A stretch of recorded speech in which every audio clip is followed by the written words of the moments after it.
Hey y'all, Ryan here. So by now you've already read the title of this video and probably have some kind of expectations in regards to what I'm about to say, so I want to take a second up top to tell you what this video isn't. First and foremost, this isn't the full name of the video. The actual title of this video is probably something like, hey, I recognize that you may have your own way of playing video games, and that's cool, and I totally respect that, but if I may, I'd like to gently and humbly suggest playing a game in a way that may be somewhat above what you believe to be your skill level. If you'd please, on occasion, unless, you don't want to, which, again, is totally cool, but maybe think about it a little, right? This video isn't here to shit on anyone who only ever plays games on normal or even easy. I'll say right now, play games however give you the most enjoyment and satisfaction, full stop, no exceptions, unless you're one of those people who keeps hacking me in fucking souls. As we all know, there's no shortage of people out there who are eager to tear into others for not playing the way they think you should. And I'm not that guy. I've never been that guy, and this video isn't going to be reflective of that guy. Likewise, this isn't going to be a video saying that hard games are somehow inherently better than easy ones. Sure, I have games I'd give a 10 to that kick me in my fucking teeth, but there are others that I personally find really easy that I love just as much. I've said it before, I'll say it again, difficulty is a tool that could be beautifully implemented, horribly misused, or ignored entirely. Nothing more, nothing less. Most of all, this isn't me trying to brag about how good I am at games. I am 100% sure it will sound like I am at points, but I promise I'm not. I promise I'm not, okay? I swear. This is just the way of playing games that I enjoy, okay? And in the same way that I respect your choice to play on easy should you be someone who chooses to do so, I hope you can respect my choice to knowingly throw myself into a meat grinder while encouraging others to do the same. So, that being said, just, what the fuck am I here to talk about? Well, I've been replaying Horizon in preparation for an upcoming video, and I opted to go through it on ultra hard, both because I personally really enjoy a challenge, but even more than that because I want that sick-ass eyeliner. And it's been going, okay.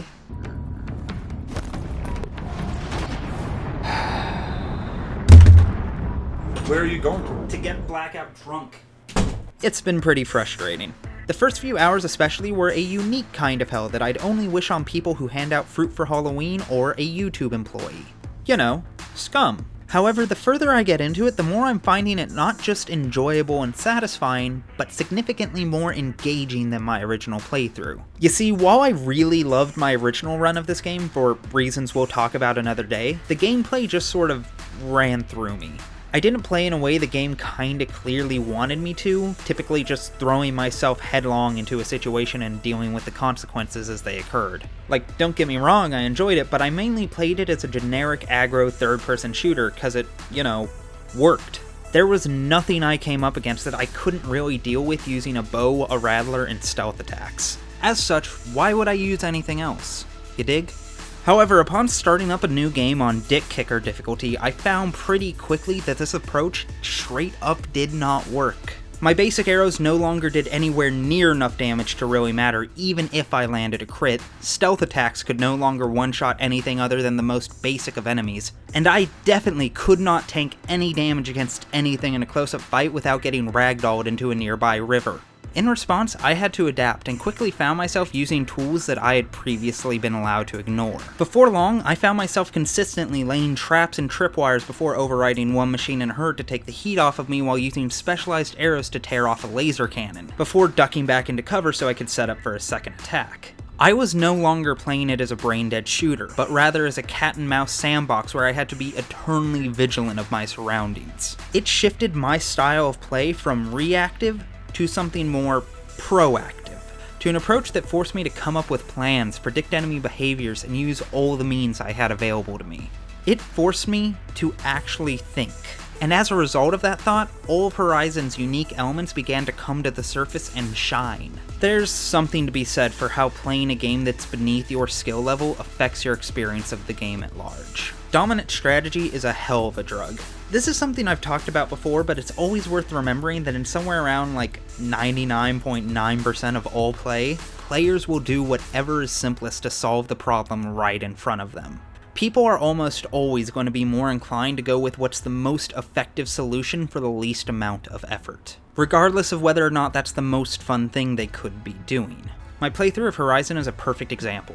I had this entire arsenal of fun, interesting tools with me the entire time that did nothing but gather digital dust, because why would I waste time setting up traps and so on if I could get the same result with a whistle and a stealth attack? Admittedly, this could just be a me problem. Maybe I'm just weird.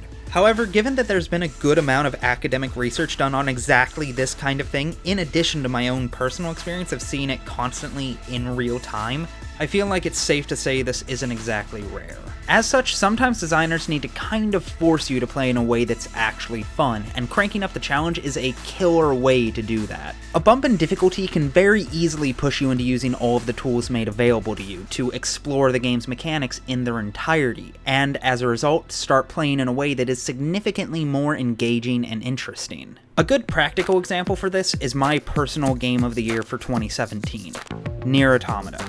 Nier Automata is a game filled to the brim with rich, intricate systems that a skilled player can do some truly impressive things with. It is a game that could easily be lumped in with the likes of Devil May Cry or Bayonetta. It potentially has that much depth in its core mechanics. However, New Automobile is not generally thought of as a mechanically deep game, is it? It's typically talked about as a game with a stellar narrative and pretty okay if button mashing and repetitive combat. Why is that? Why is it that a game that lets you do shit like this is talked about as though it's basically Dynasty Warriors? Part of the problem, without question, is framing. DMC and Bayo both make it clear from the outset that their player characters are capable of some truly complex and cool things. But 2B never really gets a scene like that. There's no scene like in DMC 3 or Bayo 1 where we see her go wild and show off the kind of things you can do in-game. And thus players never expect her to be capable of such things, even if she actually is. However, Transformers Devastation never had a scene like this, but if there's anything good I hear about that game when it gets talked about, it's the combat. So what makes Nerd Archipelago different then? For my money, I'd wager that it's the difficulty. Transformers is a game that isn't afraid to make life miserable for you and insist you play it in a certain way. You can and will die in early fights if you don't listen to what the game is telling you. Naughty Oregano, though, is a game that after the first couple hours absolutely showers you with items and upgrades that allow you to constantly heal yourself. In addition, while it does have a lot of interesting and complex tools in its moveset, it never really forces you to learn them. Like I said, health is basically constantly thrown at you, so death is rarely an obstacle, and unlike something like Transformers or Bayonetta, Oops Ol' Androids doesn't grade you in any way. As such, there's not really any incentive for the average player to mix up attacks, to test out weird systems, or to try high-risk, high-reward strategies. As far as the game is concerned, someone playing while flawlessly utilizing the toolkit it provides is just as valid as someone just mashing the square button non-stop. And in turn, we see more players not really utilizing the full toolkit, cause just like with me in Horizon, why would they? I should be clear, just because a game doesn't inherently encourage certain actions doesn't mean no one will do them by any means. The lack of incentive hasn't prevented all of these combos from happening. Nothing complex was ever built in Minecraft for the sole purpose of satisfying the game engine, and the melee scene exists. People will do what they'll do. Rather, I'm saying that players are much more likely to play a certain way if they are given incentives to do so. You know, basically game design 101. However, this doesn't change that vile hellbeast of dominant strategy is still there, encouraging you to play in the way that gets you the largest reward for the least amount of effort. And this is why I'm here at this exact moment, to encourage you to maybe make that reward sit just a little further out of your reach. There's a lot of ways I've found to study games, from reading books to watching lectures to talking with actual designers and praying to pictures of Yoko Taro, but this has time and again proven to be one of the most practical means I've found to learning what makes a game succeed or fail.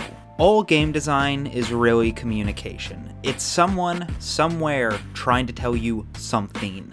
And when you play through a game in a way that seriously challenges you, that voice tends to become significantly louder. So I guess in this metaphor, hard mode is the ludic equivalent to the game designer screaming at you to play it right. And the upside of this is that it may be able to make you hear things the designer was saying before that you may very well have not taken note of. Like, Horizon makes it apparent early on that you can blow up these green canisters with a fire arrow, but I never really bothered utilizing it up until the point where it became abundantly clear clear that it was the best call. However, it was almost definitely the best call from the get-go. After all, the designers deliberately placed them there and built this area with the knowledge and expectation that the player would utilize them. It really does bring to light the level of craftsmanship that's on display by shining a much stronger light on what's there to be utilized. Likewise though, it can serve to root out a game's flaws. After all, as the game begins to ask more of you, you will naturally begin to ask more of the game. So if the game is yelling at you to do something that you are literally not able to reasonably do, then the game may have fucked up somewhere.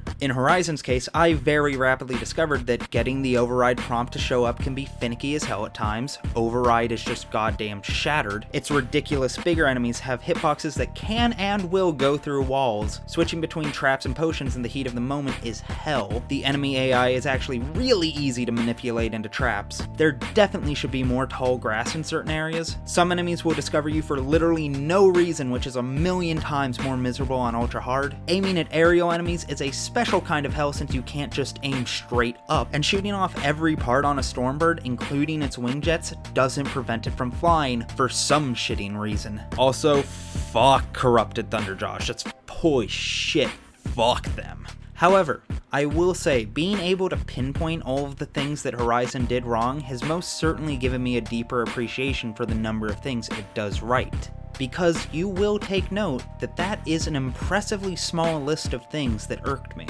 However, even all of that aside, there's one thing that I cannot stress enough, and that is just how goddamn good it feels to do. I'll preface this by saying that this could just be a me thing again. It could just be who I am and what I enjoy, and your tastes may differ.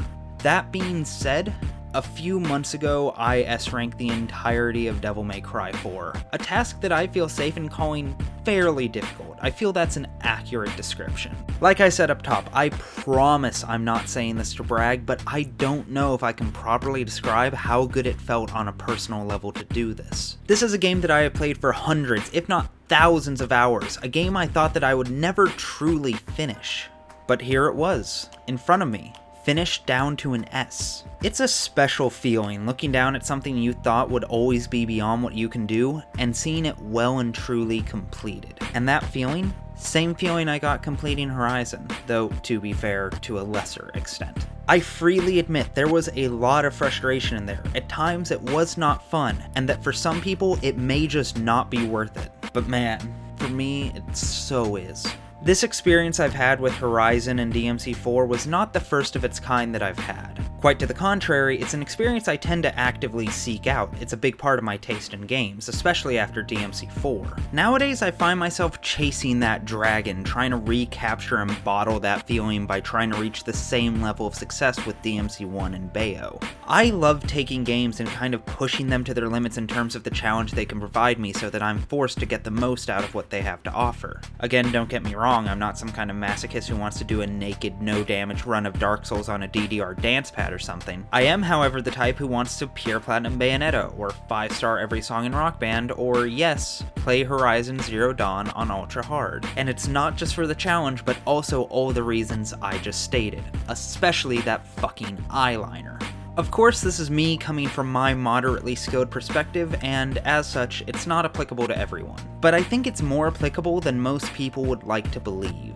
This doesn't have to look like a run-through of some game on Ruin My Day mode. This can just be you trying something that you thought was beyond your grasp. It can be you trying to do a risky build in Dark Souls, or taking the time to try to get some combos or even just basic moves in Street Fighter down to muscle memory, or speedrunning your favorite game, even if it's a slow speedrun. It can be anything, so long as it pushes you to improve yourself in some way. You may be surprised how much you enjoy it.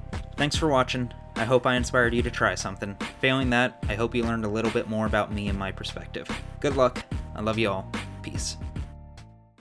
Except that's not really the end of the video, and I want to take a second to thank everyone who is currently supporting me on Patreon. People such as Sherry Parr, Sam Natchison, Kevin Thurber, Keith, Black Mage App, as well as everyone else who is helping to make this possible. Thank you so much. Anyways, one more time. Thank you for watching. I love you all. Peace.